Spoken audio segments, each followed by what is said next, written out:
lewat begitu saja. Padahal itu deposit akhirat. Satu. Yang kedua, perbendaharaan surga itu apa?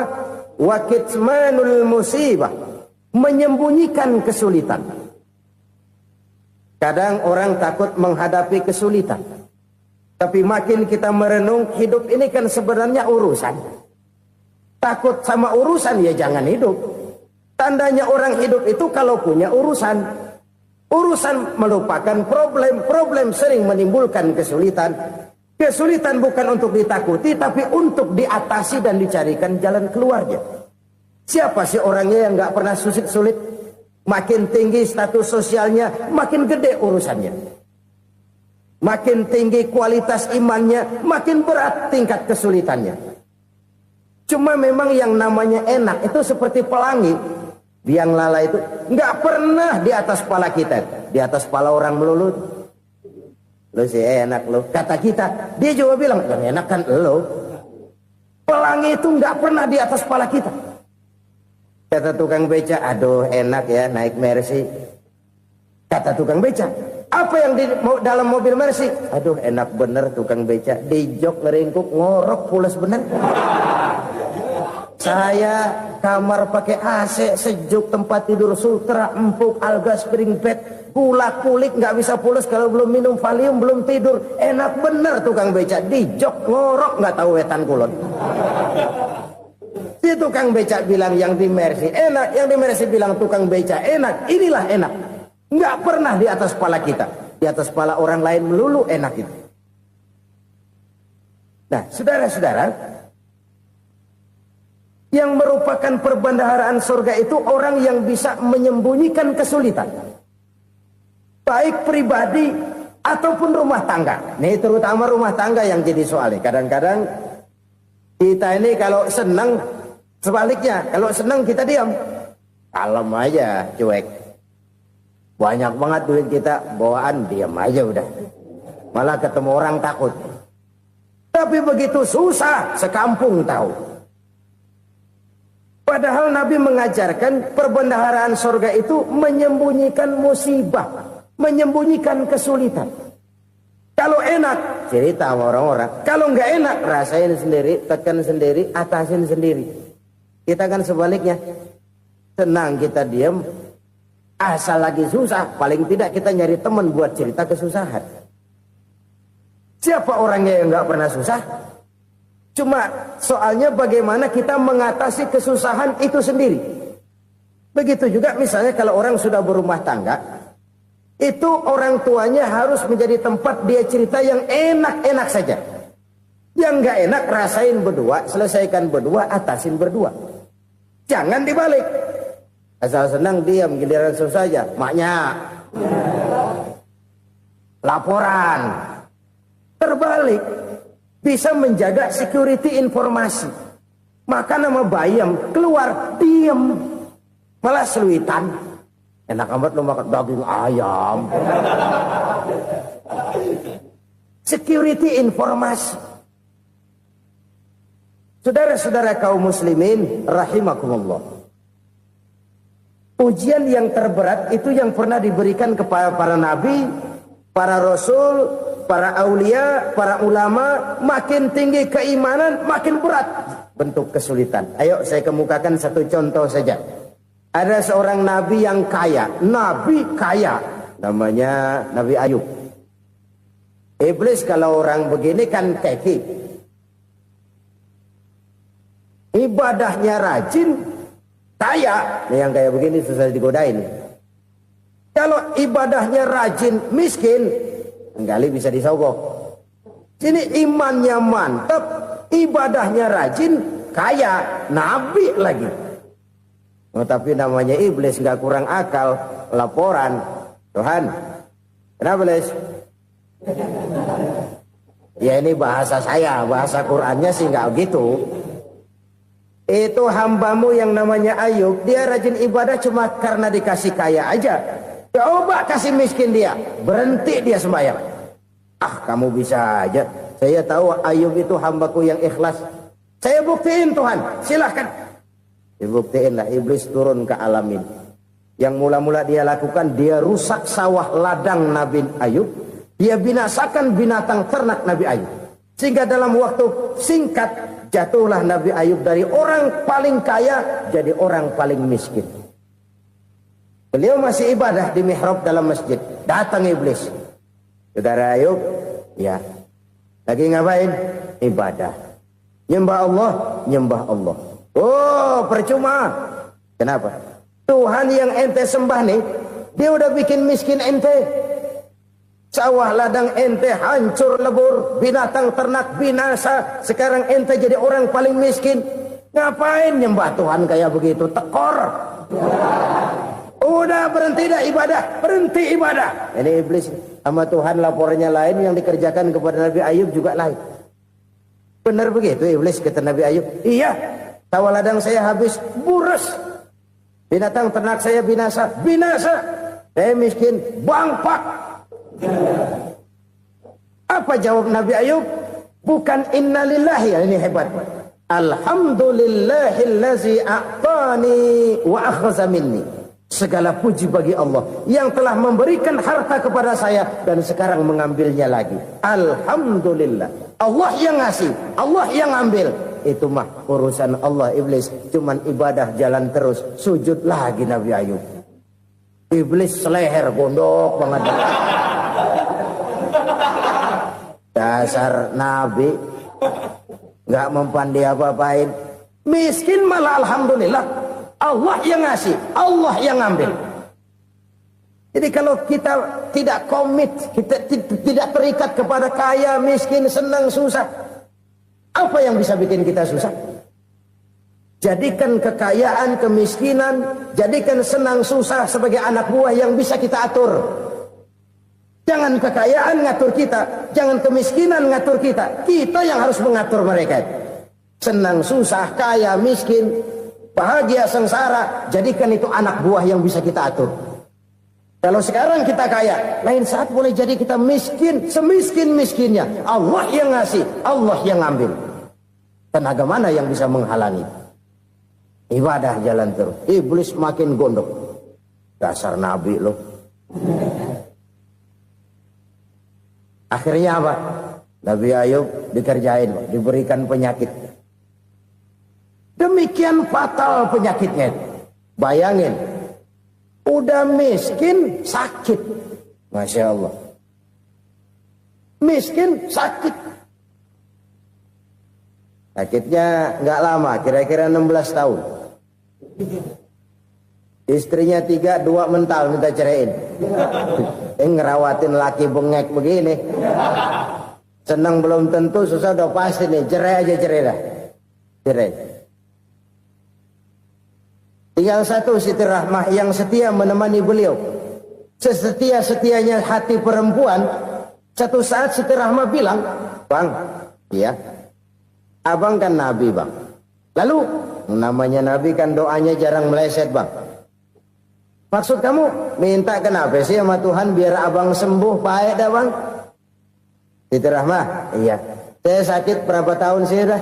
16 tahun, Bang. Sebelum ini saya sehat berapa tahun? Ya kira-kira 60 tahun, Bang. Nah, coba ente banding-bandingin, Rahmah. Saya dikasih sehat 60 tahun, dikasih sakit 16 tahun. Sudah nggak sabar mau doa kepada Allah minta sembuh. Saya malu kepada Allah. Diuji dengan yang luar biasa seperti ini, tidak mengganggu stabilitas kehambaannya. Dia tetap menghamba kepada Allah Subhanahu wa ta'ala. Saudara-saudara kaum muslimin rahimakumullah. Kunci menghadapi kesulitan itu apa? Allah jelaskan dalam satu ayat, wa basyiris sabirin alladzina iza asabathum musibah qalu inna lillahi wa inna ilaihi raji'un. Gembirakan orang-orang yang sabar. Siapa mereka itu? Yang apabila mendapat musibah mereka kembali kepada keyakinan dasar. Segalanya dari Allah dan segalanya akan kembali kepada Allah. Ini konsepsi dasar dari sikap muslim dalam menghadapi berbagai kesulitan. Segalanya dari Allah, segalanya akan kembali kepada Allah. Kalau ini sudah kondisi dasarnya, maka kita akan lapang menghadapi kenyataan bagaimanapun pahitnya. Apakah itu namanya miskin? Apakah itu namanya sakit? bahkan maut sekalipun, segalanya dari Allah, segalanya akan kembali kepada Allah. Ini sikap hidup, bukan sekedar ucapan. Kita kadang-kadang menjadikannya sebagai ucapan.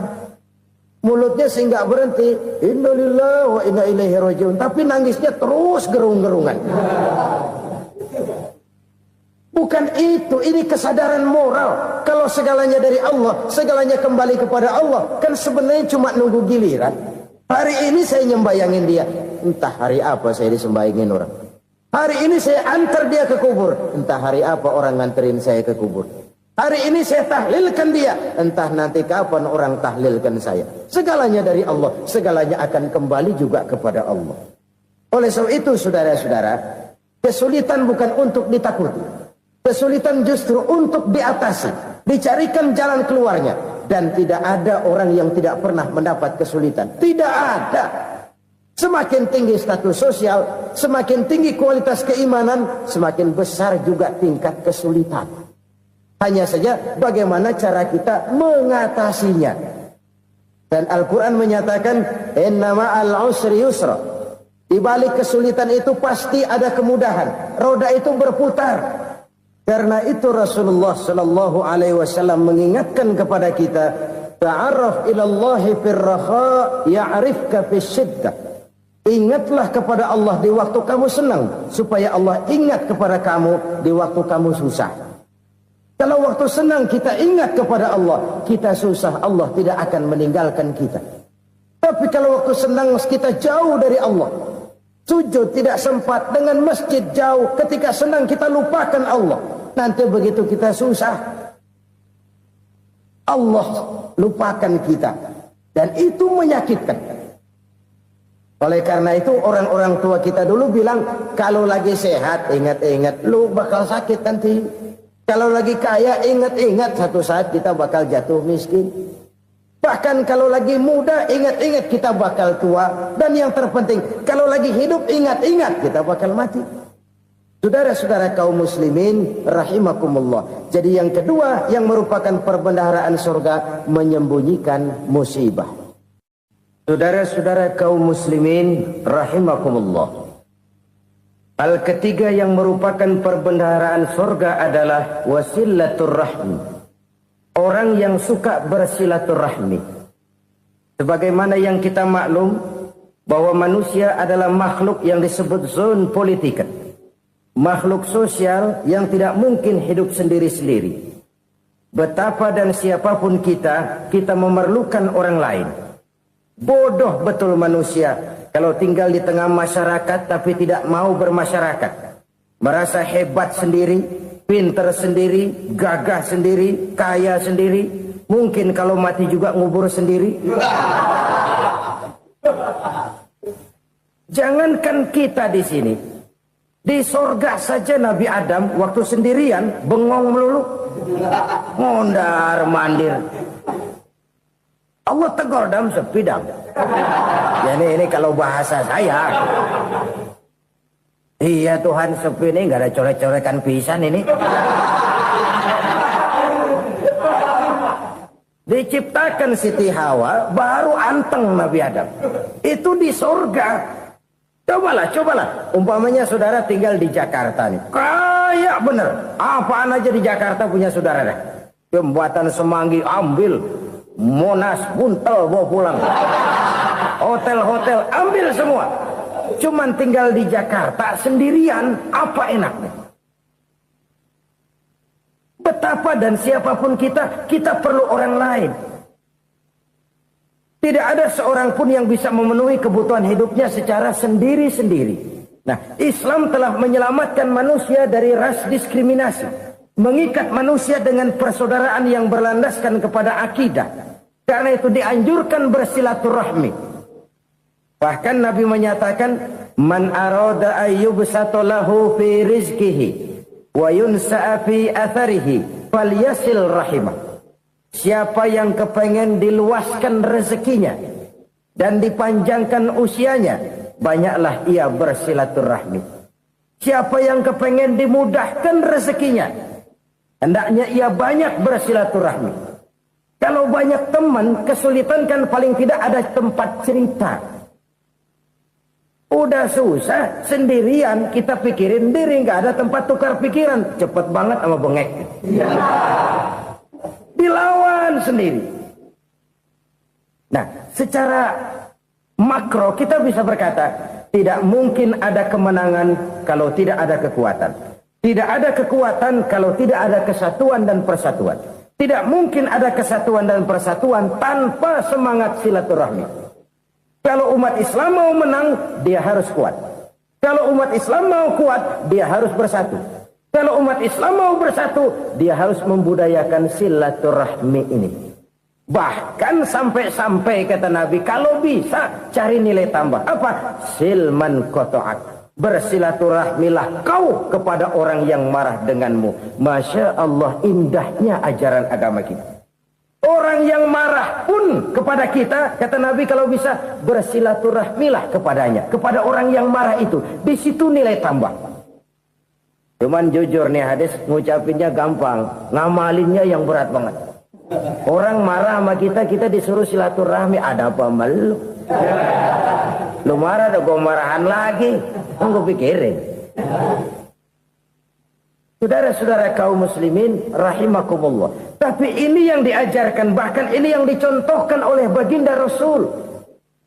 Bagaimana begitu mudah, misalnya satu saat Abu Jahal ini ngatur strategi bagaimana bikin Muhammad celaka. Dia gali lubang di depan tempat tidurnya. Dia tutupin daun korma. Terus dia panggil seseorang, ke sini. Kasih tahu Muhammad, pamannya sakit keras, minta ditengokin. Berangkat orang ini ke sana.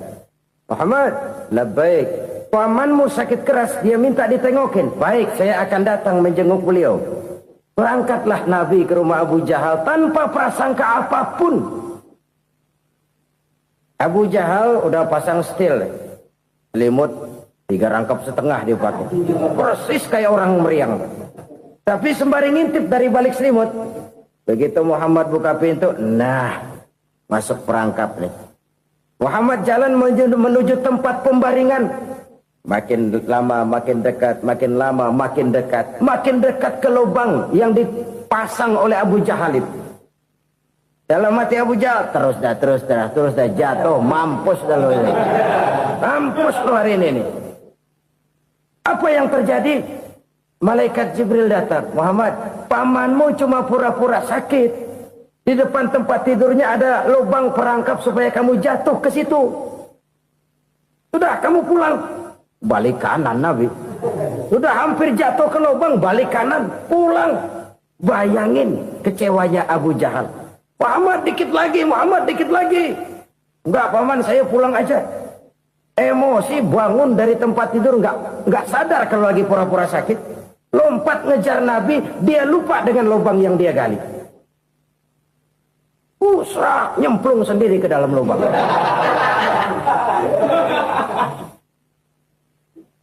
Nabi terus berlalu. Ini terjadi keanehan. Jatuh ke lubang yang dia gali itu sebenarnya nggak terlalu dalam ya, antara 3-4 meteran lah. Tolong saya jatuh ke lubang ini. Datanglah pelayan-pelayannya itu. Angkat saya dari sini. Oh, yang ngulurin tambang. Satu gulung, belum juga nyampe itu tambang. Kurang, beli lagi ke warung. Sambung, ulur lagi, nggak juga bisa sampai. Wah, ini kerjaan Muhammad ini. Tolong, siapa salah seorang kamu ke rumah Muhammad? Kasih tahu, encangnya kecebur.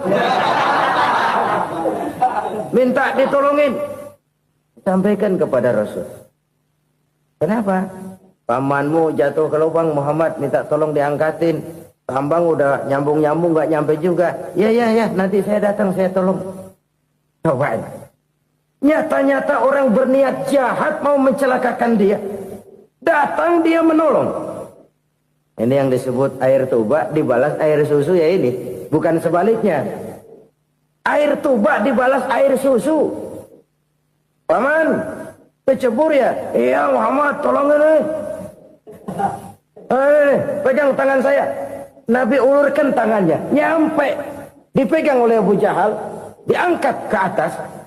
Sampai atas, apa kata Abu Jahal? Sihirmu memang hebat Muhammad. Udah ditolongin dikata sihir. Yang enak kita kemplang kan itu orang begitu. Urusan apa? Tapi inilah akhlak. Kalau bisa kamu bersilaturahmilah dengan orang yang marah kepadamu sekalipun. Orang marah kita tetap baik. So, kalau kita berbuat baik sama orang yang memang baik, rasanya sih biasa-biasa aja. Orang baik kita baik lagi, ya draw aja, belum ada nilai tambah di situ.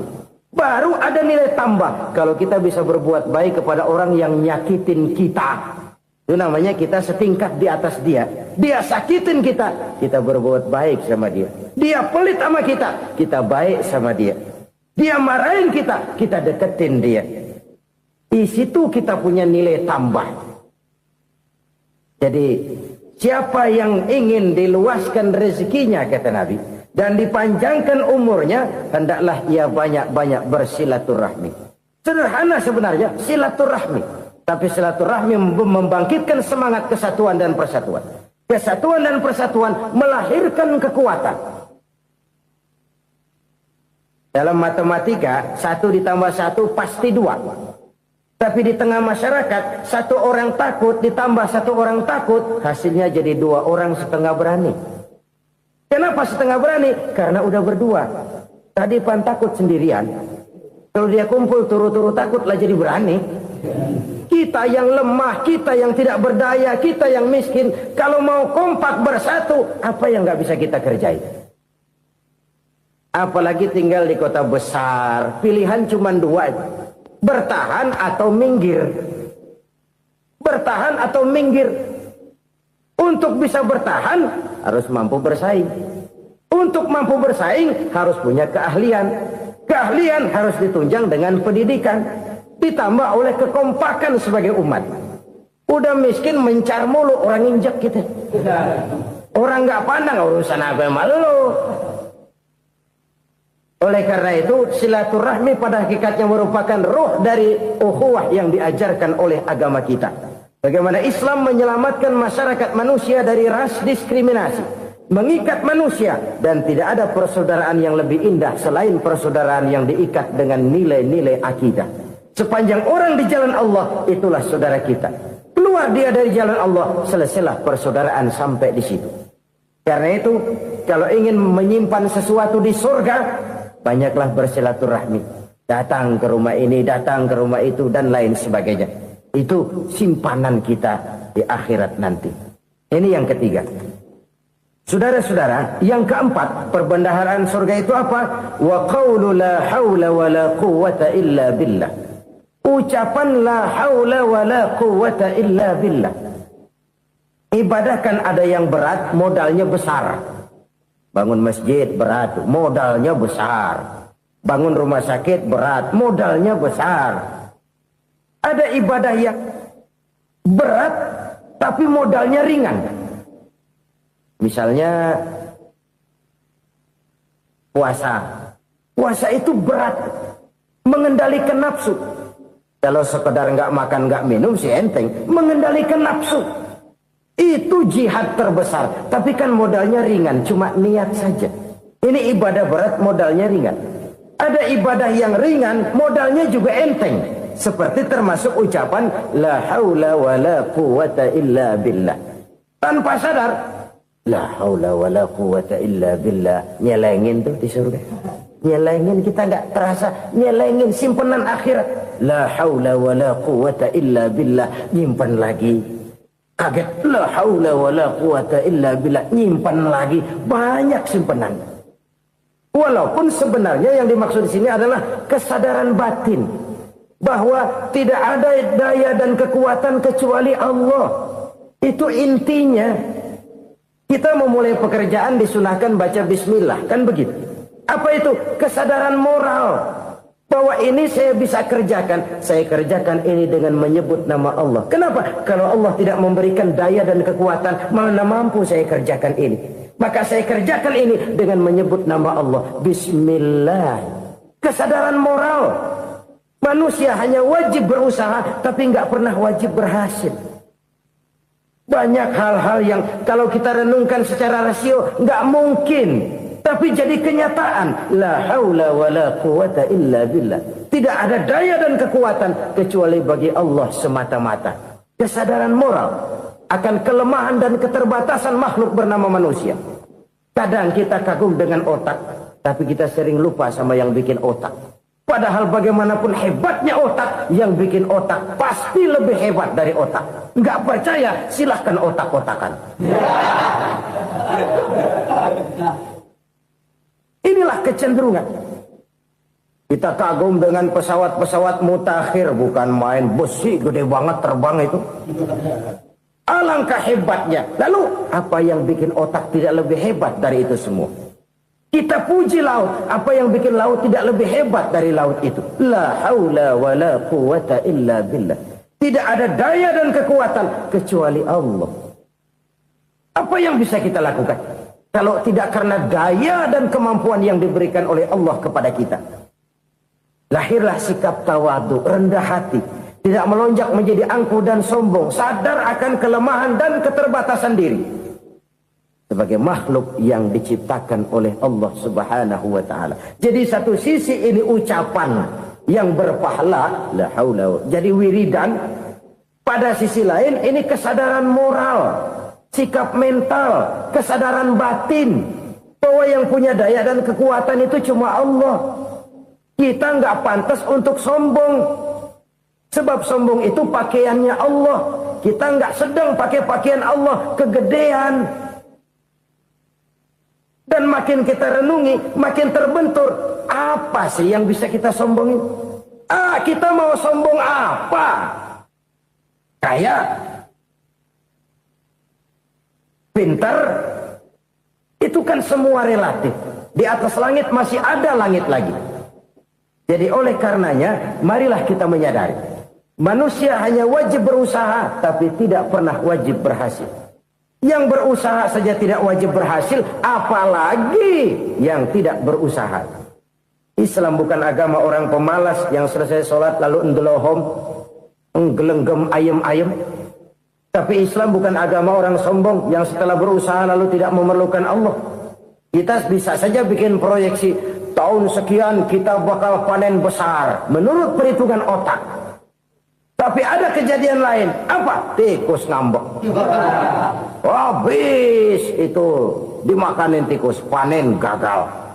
Proyeksi rasional gagal oleh tikus-tikus yang ngambek itu. Bisa saja terjadi. Tahun depan kita panen besar, urung. Kenapa? Musim panas panjang. Dan sekarang ini koran-koran bikin berita musim mengalami penyelewengan. Bukan cuma manusia yang nyeleweng sekarang. Musim pakai nyeleweng. Mestinya kan musim hujan udah selesai. Masih hujan-hujan juga. Musim. Nah sekarang kita boleh bikin proyeksi. Kita bakal panen besar. Tahu-tahu musim panas panjang. Sawah retak, air kering. Cari teknokrat yang paling botak. Suruh pendekin tuh musim panas. La haula wa la quwata illa billah. Inilah kesadaran moral. Saudara, saya teringat satu saat ada seorang konglomerat. Umurnya ya kira-kira 70-an. Satu saat dia ditanya oleh wartawan, "Pak, umur Bapak berapa sih?" "Ya paling 10 tahun." 10 tahun? 10 tahun? Anak Bapak berapa orang? Satu saja? Satu.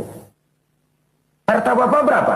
Ya paling-paling bangsa 7 juta kali. 7 juta? Iya.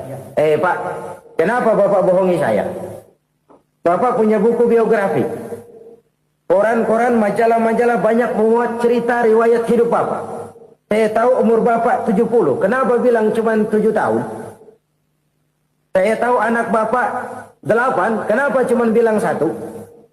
Saya tahu harta Bapak miliaran, mungkin triliunan. Pabrik di mana-mana, bank di mana-mana. Kenapa bilang uang Bapak cuma 7 juta? Nah, kata si konglomerat tadi, kamu benar, nak, kamu benar. Umur saya kalau jumlahnya memang 70, nak. Cuman ingat-ingat saya, baru 7 tahun terakhir ini saya sujud. Baru 7 tahun terakhir ini saya berusaha dekat dengan Allah. Saya laksanakan perintahnya. Saya jauhi larangannya.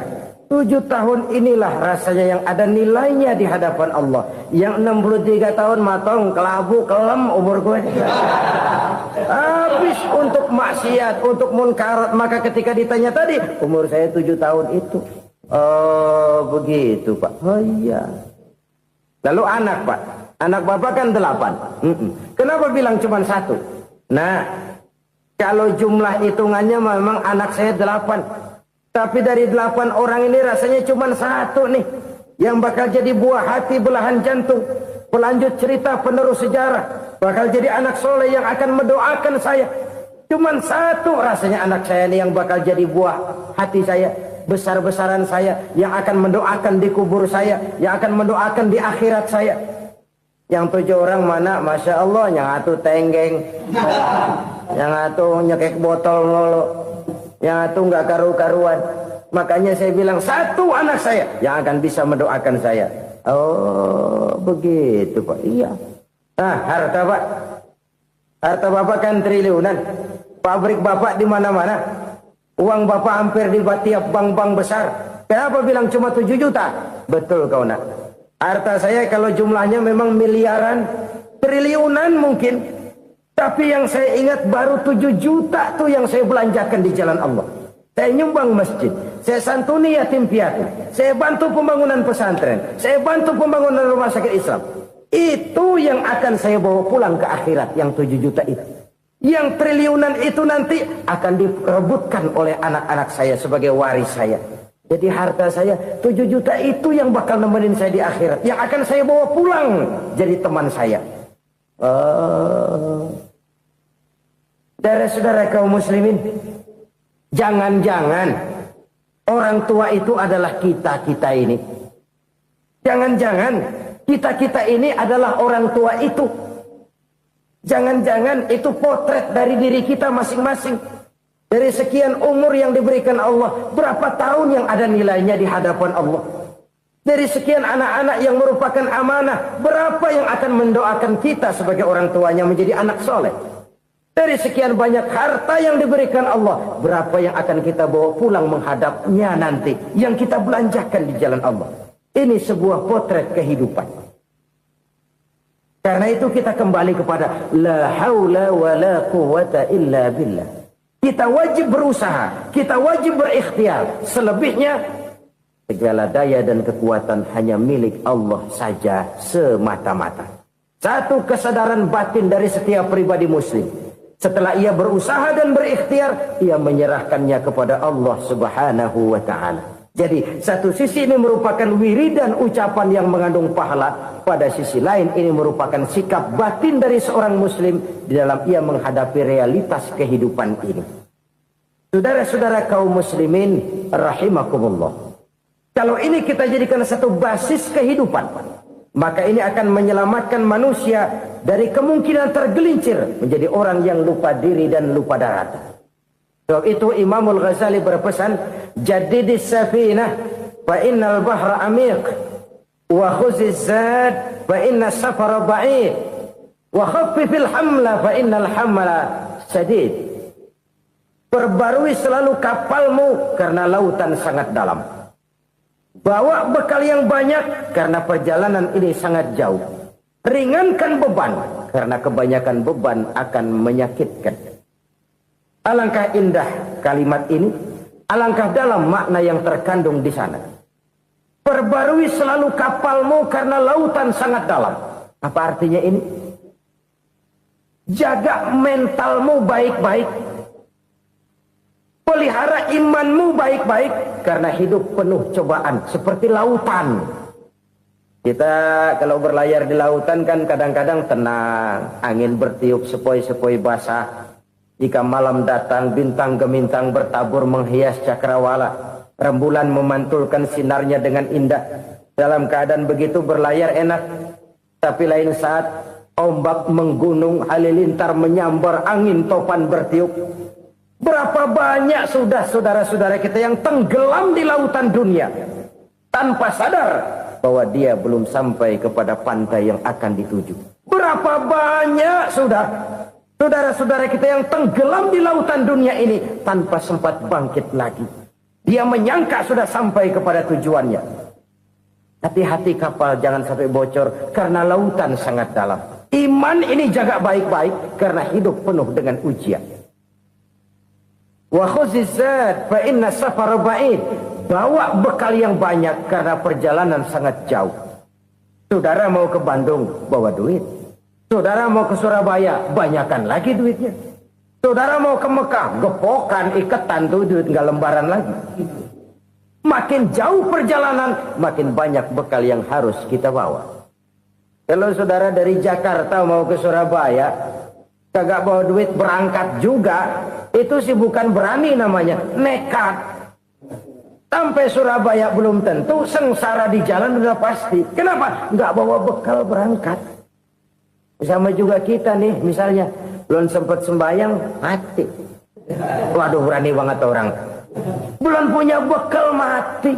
Sengsara di jalan. Atau bekal tidak cukup. Dari Jakarta saudara mau ke Surabaya, bawa duit 500 perak. Paling jauh Cikampek nyampenya itu. Paling jauh itu. Antara jauhnya perjalanan dengan bekal yang saudara bawa tidak seimbang. Hidup ini perjalanan panjang. A walking tour. Dimulai dari alam arwah. Sebelum jasad diciptakan, roh diciptakan lebih dulu. Dari situ pindah ke alam rahim. Dari alam rahim pindah ke alam dunia. Dari alam dunia pindah ke alam barzah. Baru menuju akhirat. Satu perjalanan panjang. Kalau bekal tidak bawa, sengsara di jalan. Bawa bekal yang banyak karena perjalanan ini sangat jauh. Wa khaffifil hamla, ringankan beban karena beban itu cuma akan menyulitkan. Kalau bekal itu sih keperluan, tapi beban nggak kita perluin, cuma ngeberat-beratin. Apa ini beban? Dosa, kecurangan, kebatilan, kezoliman, ketidakadilan, kesewenang-wenangan. Itu akan jadi beban kita di akhirat. Alangkah celakanya, perjalanan panjang, bekal tidak bawa, beban kelewat banyak, alamat sengsara di jalan. Pahala tidak ada, dosa berlipat ganda. Na'udzubillah, summa na'udzubillah. Kalau kita rangkum nasihat Al-Ghazali dengan kisah si konglomerat tadi, kita akan mengambil kesimpulan. Pertama, bekal terbaik dalam menghadapi gejolak kehidupan ini tidak lain adalah iman. Yang kedua, pahala dan dosa. Dua hal kontroversial. Pahala adalah bekal, dosa adalah beban. Tapi kita sekarang kan tidak begitu terangsang kepada yang abstrak. Orang berlomba mencari yang konkret-konkret saja. Yang real. Kalau memang dosa, benjol dong. Kira-kira begitu. Kira-kira begitu. Persis orang Yahudi dulu. Orang Yahudi itu kan pernah minta kepada Nabi Musa. Ya Musa, lan nu'mina laka hatta narallaha jahrah. Musa, kami nggak bakal mau beriman kepada Allah kalau belum kami lihat Allah ada nongkrong di depan kami. Kalau memang Tuhan ada, taruh dong di depan kami. Mau yang konkret-konkret saja. Kalau memang dosa, benjol dong. Kalau memang pahala, berasa dong. Orang terangsang kepada yang real, yang konkret-konkret saja. Karena itu, untuk mengejar dosa, orang mau bayar. Tapi untuk mengejar pahala, walaupun tidak bayar, orang segan. Ini yang dikatakan oleh Nabi, kamu mengharapkan ke surga, tapi kamu berat melaksanakan sesuatu yang bisa membawa kamu ke surga. Kamu ingin jauh dari neraka, tapi tiap saat kamu lakukan perbuatan-perbuatan yang justru menjerumuskan kamu ke neraka. Idda'aitum an-najata minan nar wa ramaitum fiha anfusakum. Kamu ingin selamat dari neraka, tapi kamu lemparkan diri kamu ke neraka. Kamu ingin masuk surga, tapi berat sekali kamu melakukan perbuatan-perbuatan yang bisa menyampaikan kamu di surga. Saudara-saudara kaum muslimin, rahimakumullah.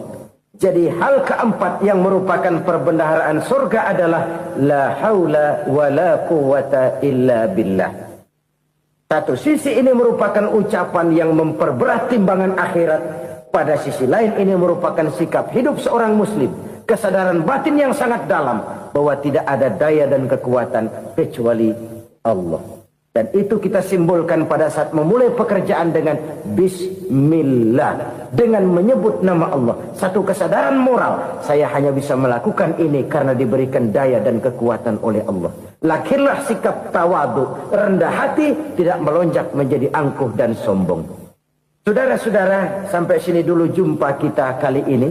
Semoga 4 perbendaharaan surga ini dapat kita lakukan, yang kelak akan merupakan bekal kita di kemudian hari nanti. Amin ya rabbal alamin. Bapak-bapak, ibu-ibu, saudara-saudara kaum muslimin rahimakumullah. Di dalam kehidupan kita sebagai seorang muslim, minimal 5 kali dalam sehari semalam kita mendengar seruan untuk mendirikan solat yang disebut azan. Ada kalimat menarik di dalam kalimat azan itu, yakni seruan hayya 'alal falah, marilah menuju kepada keberuntungan, marilah meraih kemenangan. Seruan ini adalah kecenderungan dari setiap manusia, apapun warna kulitnya. Artinya, setiap orang dalam hidup selalu ingin meraih dan mencari kemenangan. Kemenangan akan melahirkan kepuasan batin, dan kepuasan batin memberikan kebahagiaan. Sedangkan kekalahan melahirkan penderitaan batin, dan penderitaan batin menjerumuskan seseorang di dalam berbagai bentuk kerugian. Jikalau inilah seruan azan, maka masalahnya ialah apa yang menyebabkan kita meraih kemenangan. Al-Quranul Karim memberikan tuntunan dan ajaran kepada kita bahwa orang-orang yang memperoleh kemenangan itu tidak lain adalah orang-orang yang bertakwa. Hanyalah mereka yang bertakwa kepada Allah Subhanahu wa ta'ala pada akhirnya akan tampil sebagai pemenang. Lalu siapa orang yang bertakwa itu? Dijelaskan dalam awal-awal Al-Baqarah, orang yang bertakwa yang akan meraih kemenangan.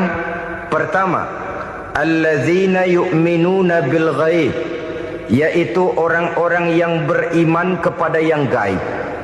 Percaya bahwa ada alam yang gaib, alam yang abstrak, alam yang tidak bisa dijangkau oleh salah satu daripada panca indera kita.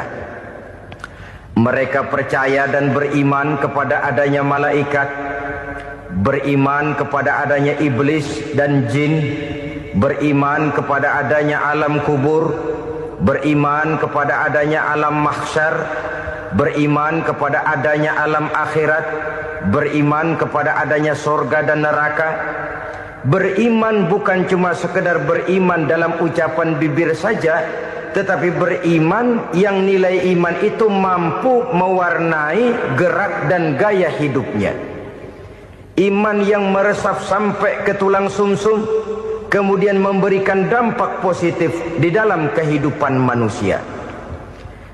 Alam, kita tahu, adalah sesuatu yang selain Allah, dan Allah bukanlah alam. Apapun namanya selain daripada Allah, itu adalah alam. Alam pada hakikatnya terbagi menjadi 2. Ada alam syahadah, alam nyata, alam konkret, alam yang bisa dijangkau oleh salah satu indera kita. Kemudian ada alam ghaib, alam yang tidak bisa dijangkau oleh panca indera kita, alam metafisika, alam abstrak, alam yang wajib kita imani keberadaannya. Kita percaya bahwa malaikat itu ada. Kita percaya kepada jin, bahwa jin itu ada. Kita percaya kepada adanya iblis dan setan. Bukan percaya kepada iblis dan setannya, percaya bahwa iblis dan setan itu ada. Itu termasuk salah satu daripada sifat orang yang bertakwa kepada Allah.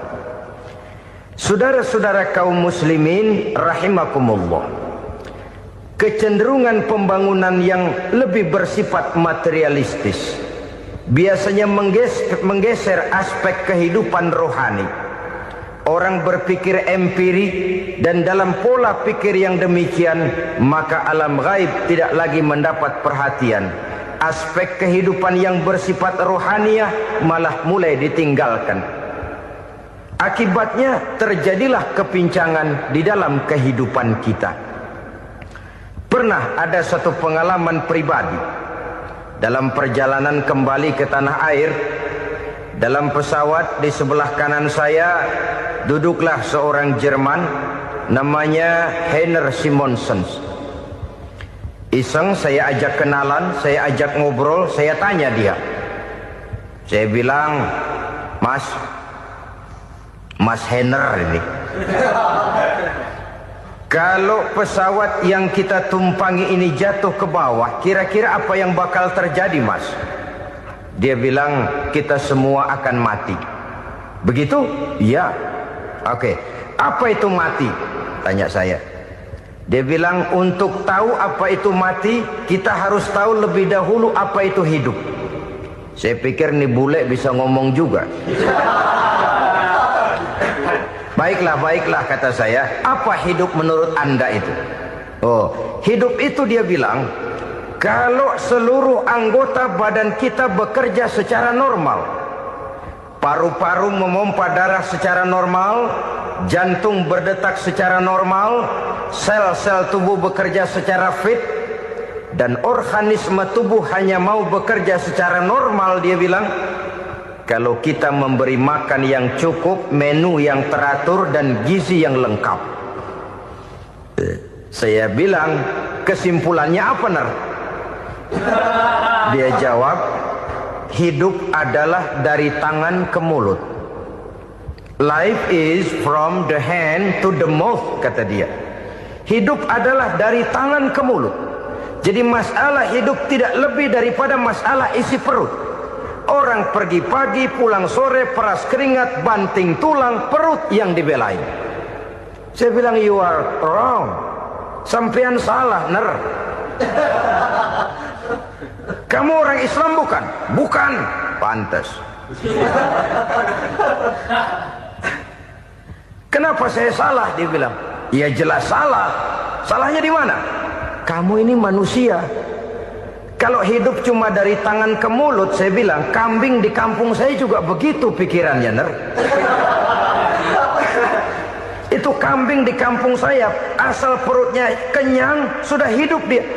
Perkara besok bagaimana, lusa prospeknya macam mana, bulan depan ada apa, kambing nggak pernah mikir. Di kampung saya kambing juga pikirannya begitu. Kamu Kristen ya? Tadinya. Loh kok tadinya, lalu apa sekarang kamu ini? Dia bilang, sekarang saya netral. Saya tidak beragama, tapi saya percaya kepada Tuhan sebagai pencipta alam.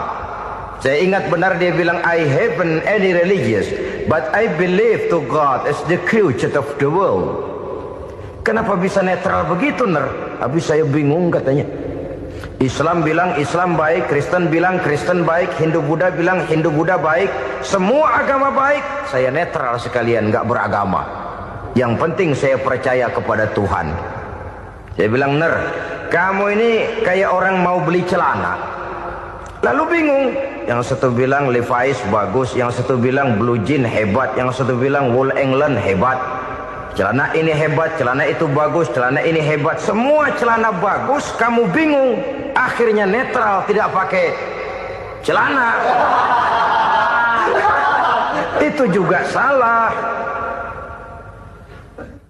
Saya pikir-pikir, kemudian saya melihat bahwa dua pola berpikir Heiner ini nampaknya sudah mulai menggejala di lingkungan masyarakat bangsa kita. Disadari atau tidak, secara jujur kita harus berkata, dua pola pemikiran Heiner ini mulai berkembang di tengah masyarakat bangsa kita. Pertama, pola pikir materialisme. Hidup adalah dari tangan ke mulut.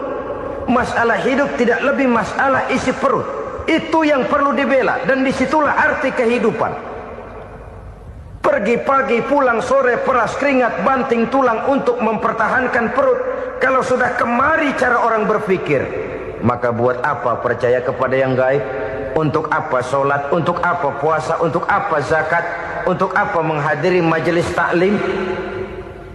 Tanpa kepercayaan kepada yang gaib, hidup berjalan menurut alur empiris dan materialis. Kalau sudah ke sana cara orang berpikir, biasanya orang lalu cenderung menghalalkan segala cara. Hanyalah orang yang percaya bahwa akhirat ada. Hanyalah orang yang percaya bahwa alam kubur itu ada. Hanyalah orang yang percaya bahwa malaikat itu ada, hidupnya akan lebih terarah dan terkendali.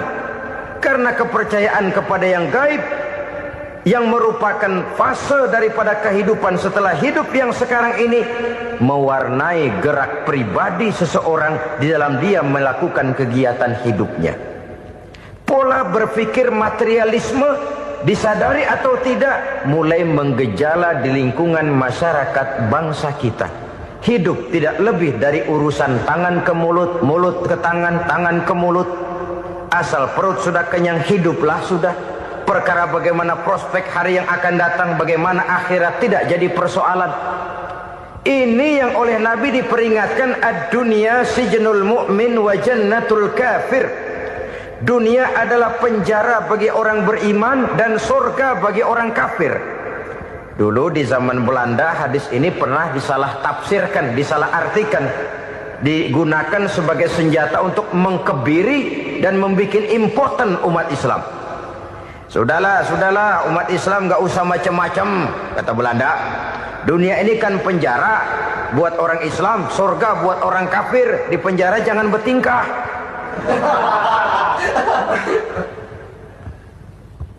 Pengertiannya tidak begitu. Dunia adalah penjara bagi orang mukmin. Artinya dalam kehidupan dunia seorang mukmin tidak bebas memperturutkan hawa nafsunya. Di penjara hawa nafsunya itu. Sebaliknya surga bagi orang-orang kafir. Buat orang kafir, surgalah dunia ini. Mereka bebas memperturutkan hawa nafsunya.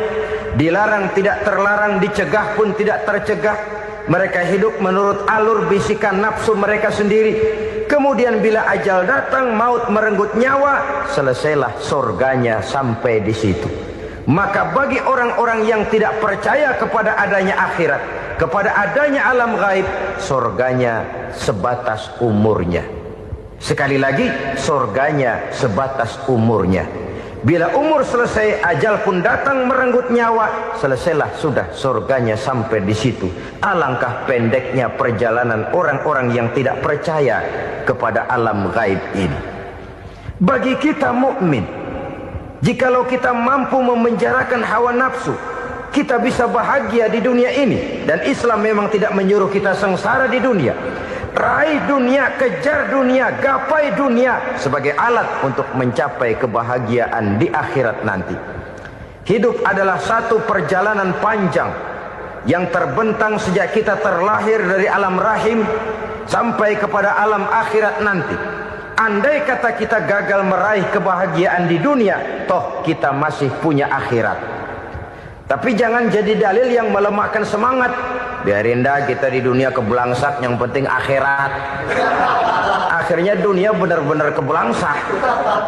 Bagaimana dunia ini bisa kita raih, dan bagaimana meraih dunia untuk menunjang kepentingan akhirat nanti. Yang kedua, dari pikiran Heiner yang saya lihat menggejala di lingkungan masyarakat bangsa kita, timbulnya manusia-manusia netral.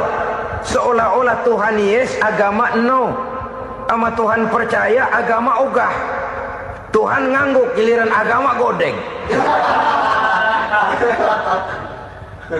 Padahal hampir dalam setiap ayat dalam Quran, kata-kata amanu biasanya bergandeng dengan wa amilus sholihat.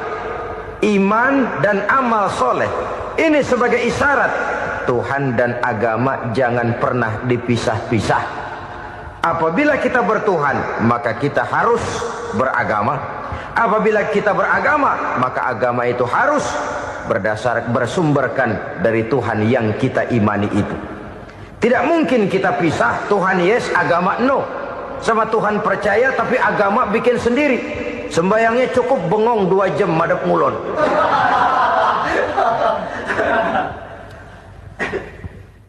Saudara-saudara kaum muslimin rahimakumullah. Jadi dengan demikian, agama yang kita akui merupakan unsur mutlak di dalam pembangunan sekarang ini, merupakan bagian dari kehidupan yang menuntun kita bahwa di balik alam nyata ini, di balik alam syahadah ini ada alam gaib. Dan mudabbir, murabbi, yang mengatur, yang menguasai, yang memelihara baik dia alam nyata, baik dia alam gaib, tidak lain adalah Allah Subhanahu wa ta'ala. Di sana ada satu super power, satu maha kekuatan yang kita perlu bersandar kepadanya. Sebagai makhluk nyata yang hidup di alam nyata, berbuatlah secara nyata sebagaimana harusnya kita berbuat. Karena Islam jelas bukan agamanya orang pemalas. Islam jelas bukan agamanya orang yang mengajarkan setelah selesai sholat boleh duduk, nggelenggem ayam-ayam, ndelohom, menghitung bintang di langit sambil menunggu keajaiban. Tidak. Islam adalah agama yang mengajarkan apabila sholat sudah selesai kamu kerjakan, bertebaranlah di permukaan bumi, cari karunia Tuhanmu. Jangan hidup berpangku tangan menunggu keajaiban. Karena hidup bukan undian. Jangan berharap untung besar tanpa mau peras keringat.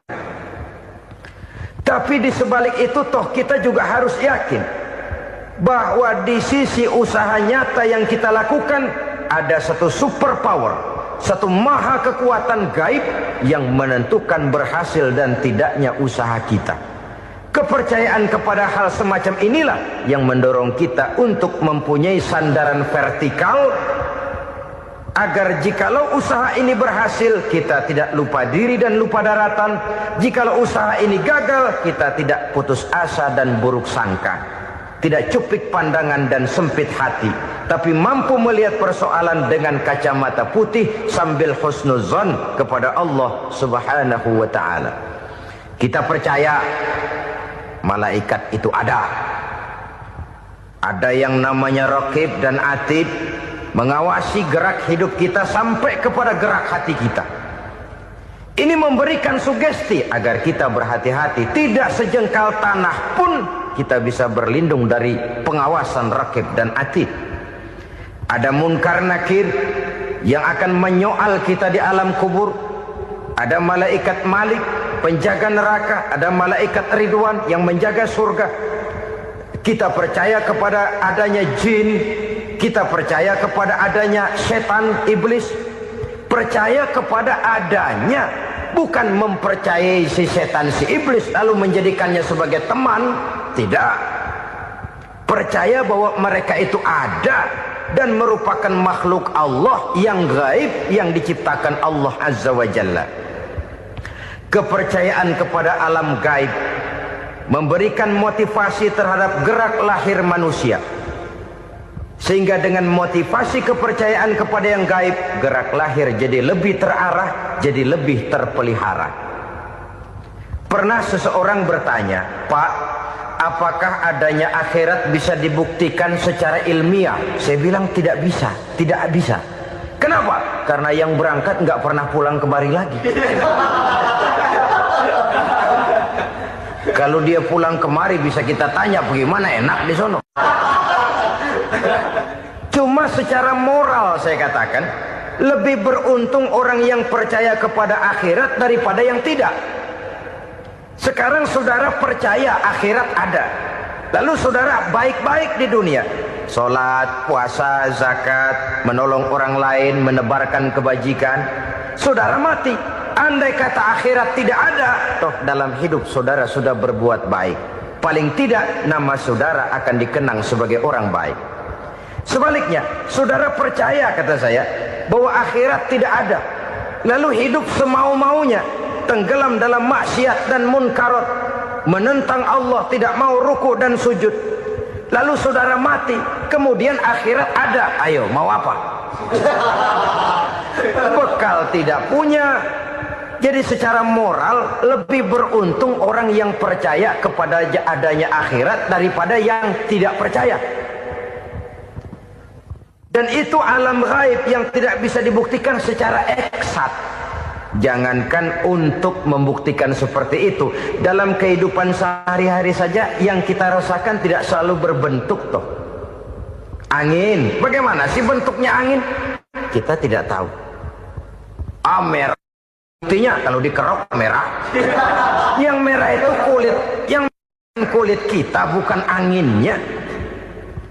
Sakit, rasa sakit itu ada, tapi bagaimana bentuk sakit kita nggak pernah tahu. Kalau kita makan cabai pedas, bagaimana bentuk pedas itu tidak ada, tapi rasa ada. Bentuk pedas hijau, cabenya bukan pedasnya. Tidak semua yang kita rasakan bisa kita gambarkan dalam bentuk yang konkret. Oleh karena itu, sekali lagi bahwa kepercayaan kepada alam yang gaib mampu memberikan satu sugesti yang menata kehidupan seseorang lebih lurus, lebih terarah, dan lebih terkendali. Maka wajar kalau kepercayaan kepada yang gaib mengantarkan seseorang untuk meraih kemenangan. Kenapa? Dia percaya kepada yang gaib, bahwa akhirat ada, bahwa alam kubur ada, bahwa pertanggungan jawab itu ada. Maka dia lalu tidak hidup saenae udele dewe gitu loh. Tidak hidup menurut seleranya sendiri, terarah, teratur. Ini cirinya yang pertama. Orang bertakwa yang akan meraih kemenangan, mereka beriman, mereka percaya kepada yang gaib. Bahkan hal-hal konkret saja selalu berangkat dari yang gaib. Saudara-saudara, para remaja, para pemuda sekarang ini tidak pernah tahu toh siapa yang akan jadi teman hidup saudara. Kita bisa saja ngerancang, mentargetkan, tapi toh akhirnya yang namanya jodoh bukan kekuasaan kita. Rezeki di luar kemampuan kita. Begitu juga ajal. Maut, jodoh, ajal adalah contoh-contoh konkret bahwa pada akhirnya yang gaiblah yang menentukan. Bertahun-tahun ngelancong, emang jodoh seret, nggak jadi.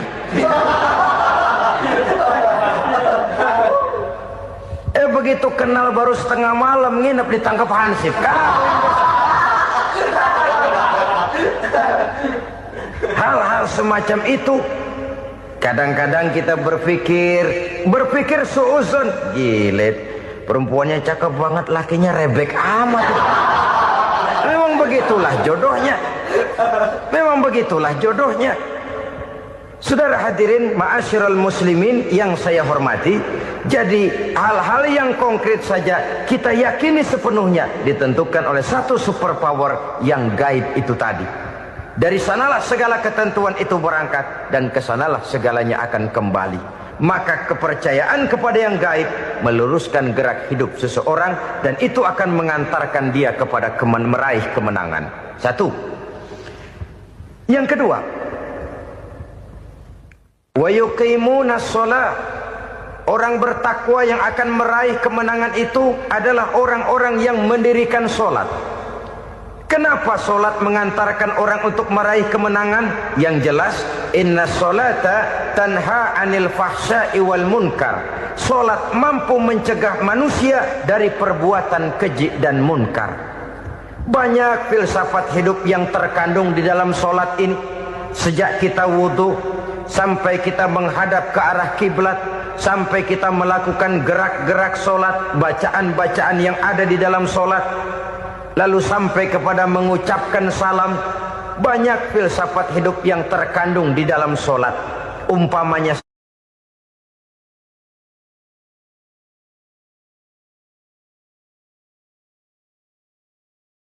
7 macam perkara yang merusak akidah dan keimanan, merusak amal perbuatan yang sudah kita kerjakan, merusak sendi-sendi kehidupan sosial, pendek kata merusak segala hal di dalam kehidupan kita. Jauhilah olehmu 7 macam perkara yang merusak. Yang pertama, asyirku billah, menyekutukan Allah subhanahu wa ta'ala.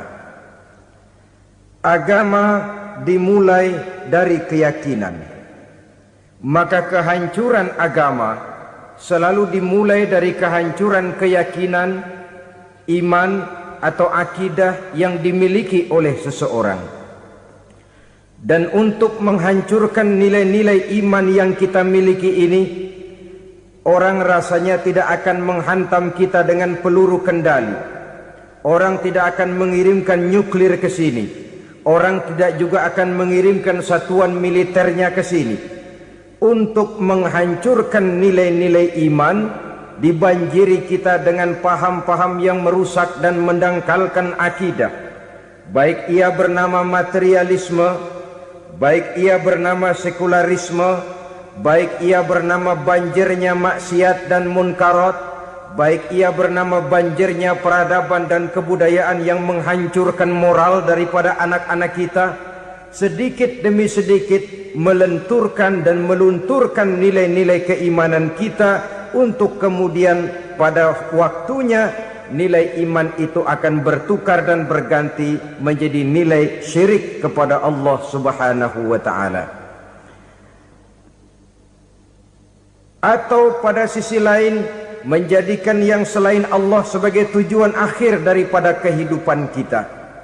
Sedangkan kita sama-sama maklum bahwa di dalam pandangan agama Islam, dosa yang tidak berampun, dosa yang terbesar, termasuk dalam kategori bapak moyangnya dosa, tidak lain adalah syirik, yakni menyekutukan Allah Subhanahu wa ta'ala.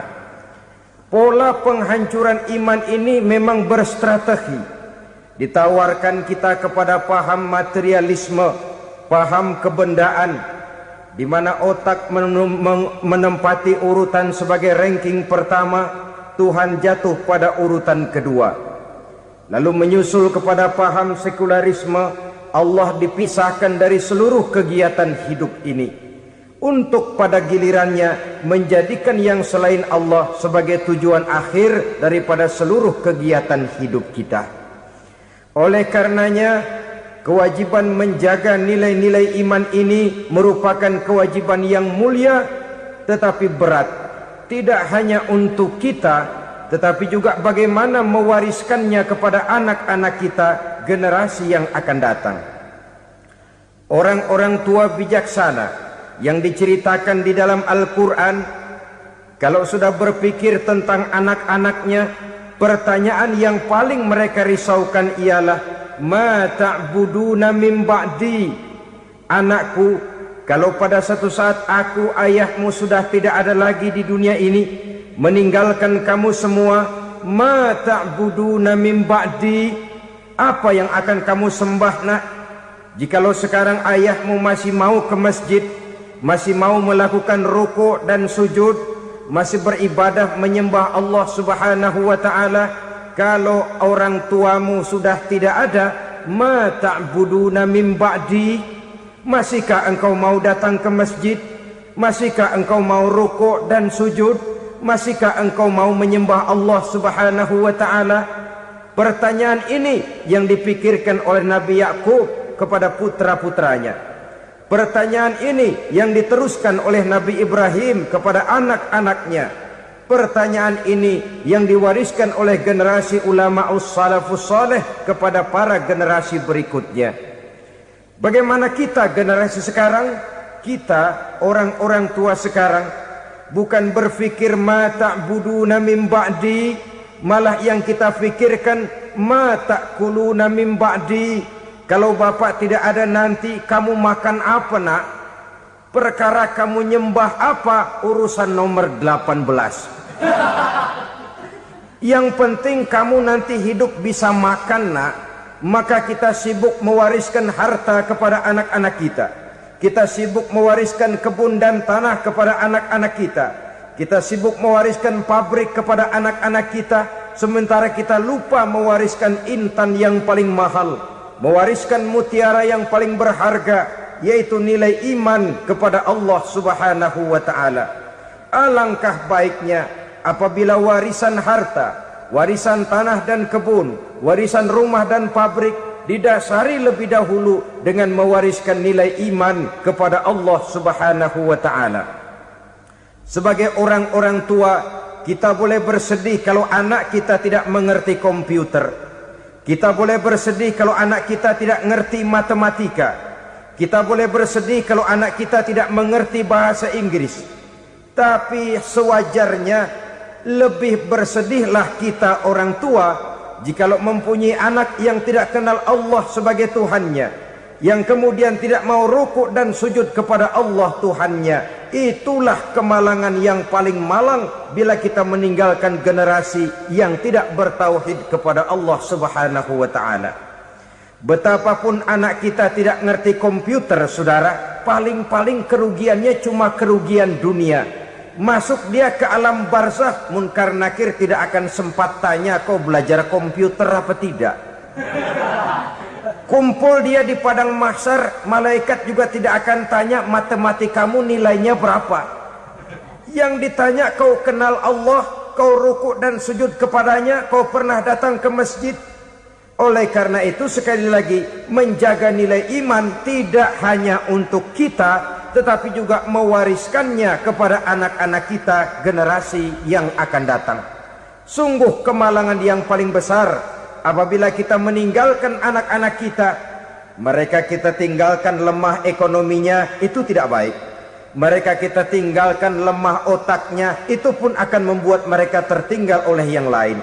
Tapi yang paling celaka, jikalau kita tinggalkan mereka dalam kondisi lemah imannya, rapuh akidahnya, tidak baik dan tidak betul keyakinan hidupnya. Oleh karena itu Nabi berpesan, jauhilah 7 perkara yang merusak. Yang pertama, syirik kepada Allah Subhanahu wa taala. Menyekutukan Allah baik dalam ucapan, dalam keyakinan ataupun dalam perbuatan. Ini perkara pertama yang termasuk 7 perusak besar di dalam kehidupan. Kalau sudah jatuh kita ke lembah syirik, bagaimanapun banyak kebaikan yang kita kerjakan, berjiwa sosial, bertangan pemurah, gemar menolong orang lain, kalau memang dasarnya syirik, maka seluruh kebaikan kita akan hancur, tidak akan ada nilainya dalam pandangan Allah Subhanahu wa taala.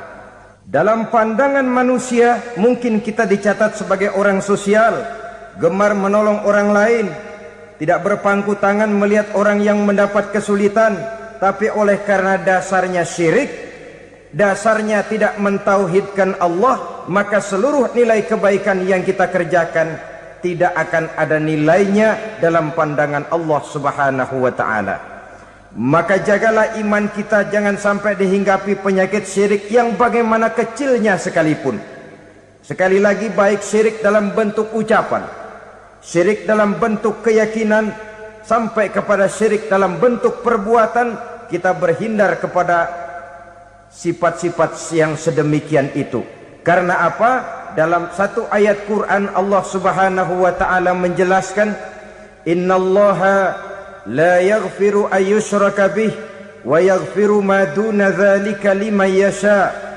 Allah tidak akan memberi ampun kepada orang-orang yang menyekutukannya, tapi Allah masih mau memberikan ampun kepada dosa-dosa yang selain itu bagi orang-orang yang dikehendakinya.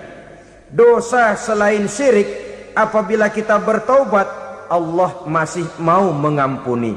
Tapi kalau sudah jatuh ke tempat syirik, itu sudah dosa yang tidak berampun. Taubatnya tidak lain melepas syirik, kembali kepada tauhid, berkeyakinan bahwa hanya ada Allah Subhanahu wa taala, Tuhan satu-satunya yang lam yalid walam yulad walam yakul lahu kufuwan ahad. Tidak beranak, tidak pula diperanakkan, dan tidak satu pun yang dapat menyerupai Tuhan Allah Subhanahu wa taala. Saudara-saudara kaum muslimin rahimakumullah, bahwa kita di zaman sekarang memang tidak menyembah berhala, ya. Bahwa kita tidak berterang-terangan mengatakan Tuhan lebih dari satu, memang. Bahwa kita tidak berkeyakinan Tuhan itu punya anak atau diperanakkan, tentu. tapi dalam perbuatan dan i'tiqad kita kadang-kadang jatuh tanpa kita sadari ke tempat yang bernama syirik ini. Oleh karenanya, di zaman di mana teknologi makin canggih, di mana kemajuan pembangunan makin menjangkau berbagai aspek kehidupan, diperlukan keseimbangan antara kemajuan fisik material dengan kemajuan mental spiritual.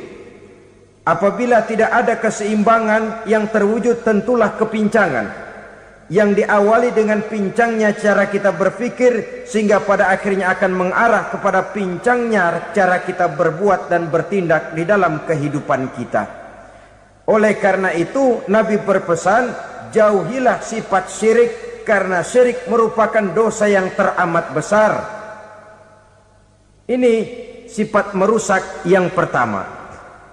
Yang kedua, kata Nabi, wasihra, jauhilah sihir. Sihir ini juga termasuk perkara yang merusak kehidupan. Kita semua sama-sama maklum bahwa sihir sebenarnya bukan persoalan baru. Sejak sebelum datang Islam, sihir itu sudah ada. Di zaman Yunani kuno, sihir ada.